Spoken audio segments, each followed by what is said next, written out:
listen to this, guys. So this comes from Zach Fowler. I think I give him a follow. He deserves a follow. He is a crypto. He's into crypto. He's also an educator. He's a crypto cater. My name's Zach. He says his goal is to help learn about crypto, just like us. Real use cases, real simple crypto education. This guy deserves a follow. I love it when somebody talks passionate. This guy, he has good knowledge about Casper. Listen to this. So you want to know about Casper? Listen to this guy. I'm going to bring it up. Of course, we cover Casper a lot, give you news updates, but this guy does a really good job. He's going to talk about Casper Labs, why it's one of his favorite cryptos. Smash that like if you haven't done so already. Here we go. We'll be back in under 2 minutes. One of my favorite cryptos, and you've probably never heard of it. Now, none of this is financial advice. It is one of the top 2 holdings in my portfolio, and the ticker is going to be CSPR, and you can find that on Uphold or Huobi, but for US-based people, Uphold is probably going to be the most easiest way to buy Casper. But why do I love it? Well, first, it's pretty much a blockchain that's being built for enterprise adoption. They already had partnerships with multiple Fortune 100 companies that are under NDAs right now. Some of their other notable partnerships have been with IM and IPwe. They've actually launched a blockchain that is a chain of custody to track and trace patents. Now, when we talk about what the blockchain is, well, it's going to be a proof of stake layer 1 blockchain, but a few things that I like about it. 1, gas fees are going to be predictable. That means the cost to do a transaction, companies are going to be able to predict.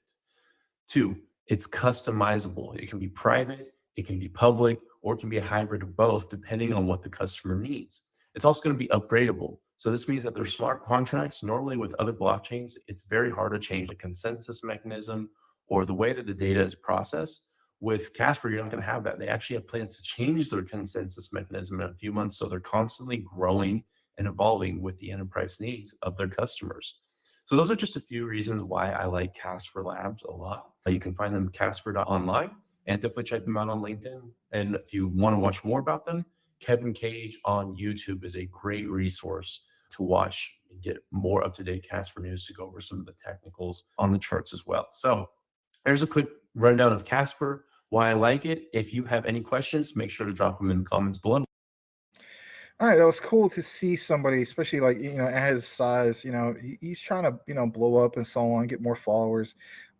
Definitely give him a follow, and also like he's mentioned Kevin Cage numerous times. You guys have mentioned Kevin Cage, so apparently I need to even give Kevin Cage more of a follow, and so I am aware of him. But yeah, very cool stuff to see that.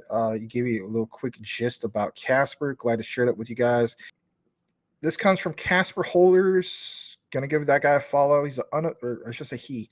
They are an unofficial group discussing all things Casper, including AMAs and giveaways. So this is cool. So if Casper's your thing and you're like, you know what, I need to see a little bit more community involvement, this seems like it would be your source. They have a decent following, 4,367 followers. And I'm gonna give them a follow. And this is not necessarily a deep dive, but we are going to dive into this. This is a big news segment. So this is only about a couple days ago. It says we spoke to IPwe. Remember, he was talking about that earlier. If you're wondering about who they are a SaaS solution for IP valuation, management, and transactions. So it says they spoke to them and they fired 5 questions to the CEO, which is Eric Spangenberg, right? And that's, of course, his particular Twitter. It says, check out their quick summary thread with the full Q&A link with extended answers at the end. So let's jump into this. It's not super long, but these are some really great questions. So again, I want to state this, and that is, shout out to the disabled machine, because you wanted to know about it. Man, you have perfect timing. Funny how things like that work, right? So it says, from corporate law to revolutionizing innovation management, IPwe's founder explains his journey from discovering the power of patents to realizing the potential of AI and blockchain. Now, AI has been something that's been a hot topic as of lately, right? Some people feel like as though in this cycle coming up to the beginning of, this year's bull run, if you will, that, 2021 memes, absolutely memes, like, a lot of people made good money with memes, right? Shiba Inu, DOGE, and so on. Now, where we're at right now, when it comes to AI, is AI kind of like in that new category? Is AI the main focus? Hear me out.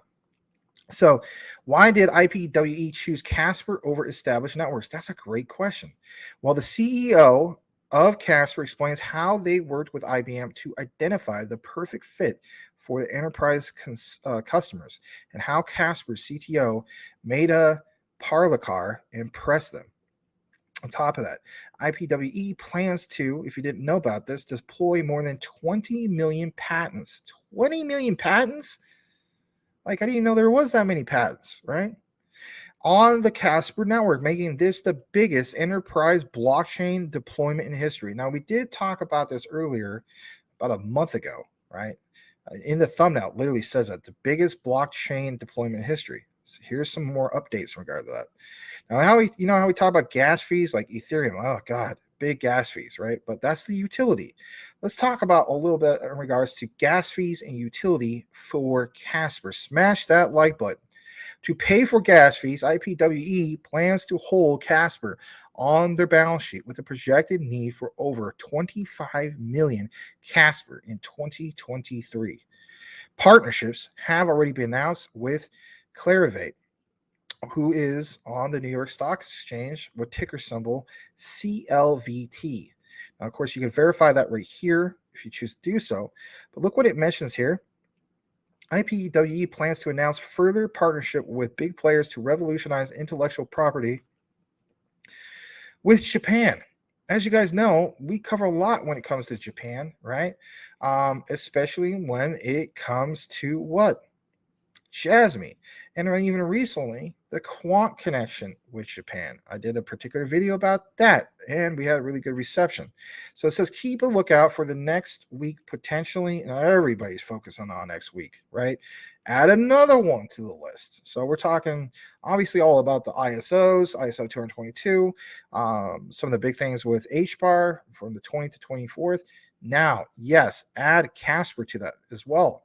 It says managing intellectual property is easy with their smart intangible asset management platform, which utilizes IPwe digital assets or patent NFTs. Learn more about how IPwe works with their latest video linked at the end of this particular thread. So we are going to jump into that, and it is IPwe explained, and this is good stuff. I mean, I love to be able to cover Casper. Casper is one of the last ones I got into, as you guys know. Recently, I think I got into it about maybe, I don't know, a month ago, something like that. But I was glad I did, because I recognize that Casper is another one, just like XDC, that I feel as though at that particular price range, it's going to absolutely blow up.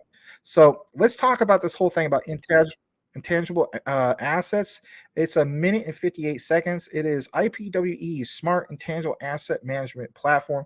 Let's smash a like on that particular one, and glad to be able to share this with you guys. So here we go. We're going to go ahead and play this, and thanks for being here tonight. Intangible assets now constitute 84% of the S&P 500's balance sheets.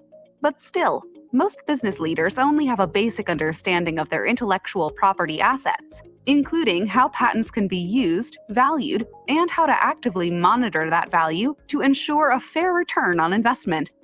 Our smart intangible asset management platform enables business leaders to intelligently manage their most valuable assets by abstracting the complexity out of their IP through the generation of verified data-driven insights and answers.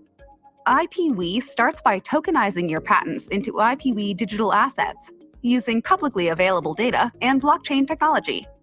Once your IPwe digital assets are unlocked, our advanced AI will analyze the quality of your portfolio, and this verifiable data about patent ownership and utilization will be securely stored on the blockchain. Then, our proprietary, easy-to-understand, smart intangible asset management platform is populated with actual answers generated by our AI, including the real value of your portfolio and where its ROI could be improved. With IPwe digital assets, you can create a unique history of value record for each asset by adding private details of prior transactions, enabling a better way to manage your portfolio and enhancing the answers provided by our analytics platform without sacrificing security. Through our smart intangible asset management platform, everyone from startups to large enterprise, business and financial executives to IP experts can collaborate on a business, technical, legal, or financial level to enhance efficiency, value, opportunities, and innovation to better manage their intangible assets. IPwe, powerful technology for managing intangible assets.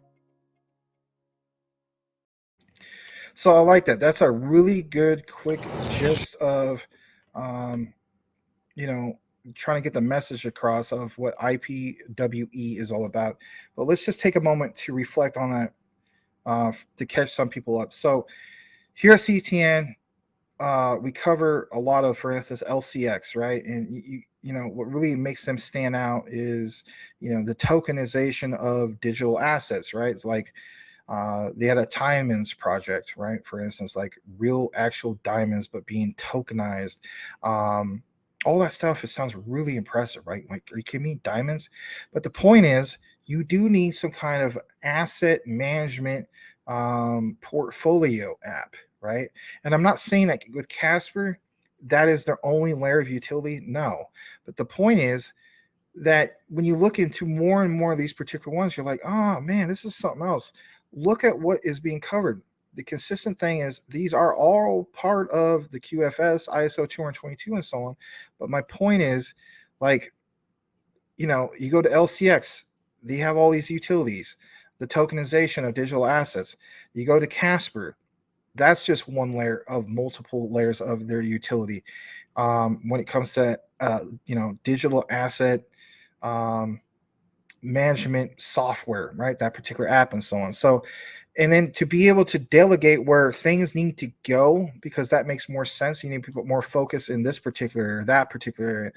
That's awesome, right? So when we recognize things like Casper and the particular price levels, it needs to be recognized. Because so here's an example, right? I'm gonna pull up Casper for just a brief moment.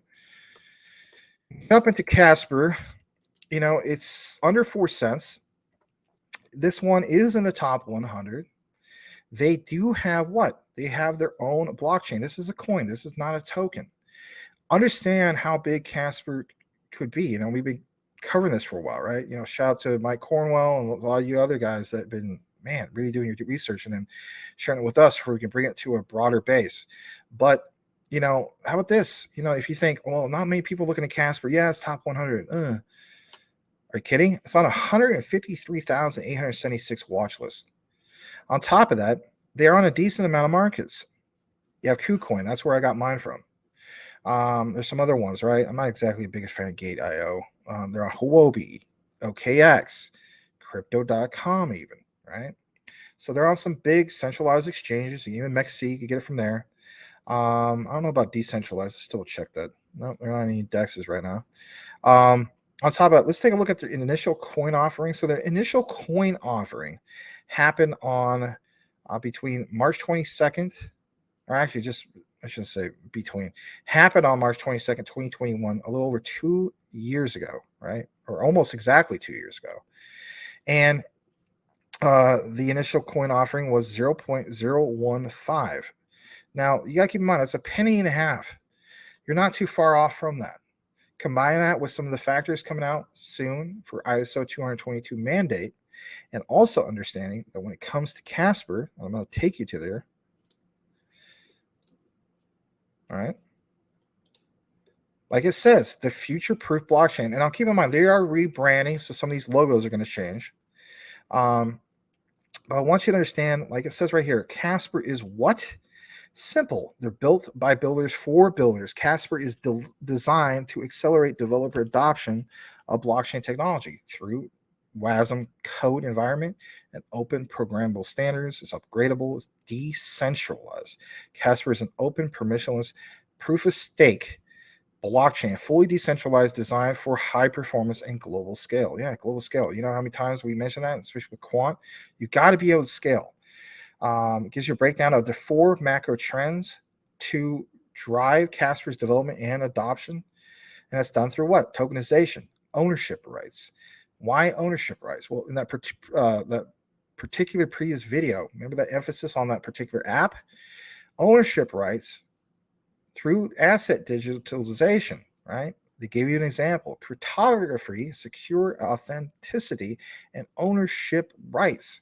So if you own certain digital assets and you have, for instance, like that particular app where you could delegate some of those particular digital assets to, I don't know, whether you sell some or whatever to go to some particular areas, it highlights where maybe you should delegate more of it compared to other particular ones that you own. But the whole idea that you have something at your fingertips that will help you get the job done, again, that's a layer of utility. So financial standards, transforming capital markets through on-chain implementation of new standards, which is Actus. We talked about that before. They even have a creator economy for NFTs, art, music, video, and games. People have mentioned this before, and I actually don't like seeing this, but it's real and it happens. So with HBAR, for instance, you see, people kind of, I hate to say it, flooding Casper, which I don't like that. I don't like seeing tribalism, but it does happen. Point out, well, HBAR has a lot more impressive ecosystem and so on. HBAR offers just as more, in NFTs. It's not about that. The point is, even Casper recognize that they need to have a creator economy through art, music, video, and even games. And of course, you could develop on it. That's your thing. They have a big community. They got a lot going on. I mean, earlier I think we showed a particular picture. How are some of their partnerships just right off the surface? I believe Google. There's some, they have very equal, I shouldn't say equal, but they have standout partnerships. They're just as impressive as HBAR. And by the way, let's jump to this particular tab. So you see HBAR sitting at roughly under 4 cents. Now, if you're wondering about, we always talk about DCN, look at HBAR, right? This is not FUD. This is just, I have HBAR as well. A lot of you guys do as well. So, Casper sitting at 97 rank, HBAR sitting at 33. But recognize the opportunity. HBAR is also roughly close to double the price per coin of what? Casper. So it's all about opportunity and so on. Max supply for HBAR is what, 50 billion. On the other hand, when you look at, I don't know, I'm about to share that. So that's where it is right here. And when you look at, for instance, Casper, you have 11,577,000. I'm sorry, 11,577,000,000. So there is a big difference, right? A lot less supply in regards to the two projects. Both great opportunities, not financial advice, but that's just the way I personally look into it. And yes, I am invested in both of these. Thank you so much for watching, guys. If you have not yet subscribed, do yourself a favor and subscribe for more information on the ISO 222 compliant tokens, and hit the notification bell to make sure that you are aware of the new videos when they come up. Max and I cover these ISOs, and we also have a live show every single night at 9 p.m. Eastern Standard Time. Make sure you tune in for that. You won't want to miss it. Thanks again, and we will see you on the next video.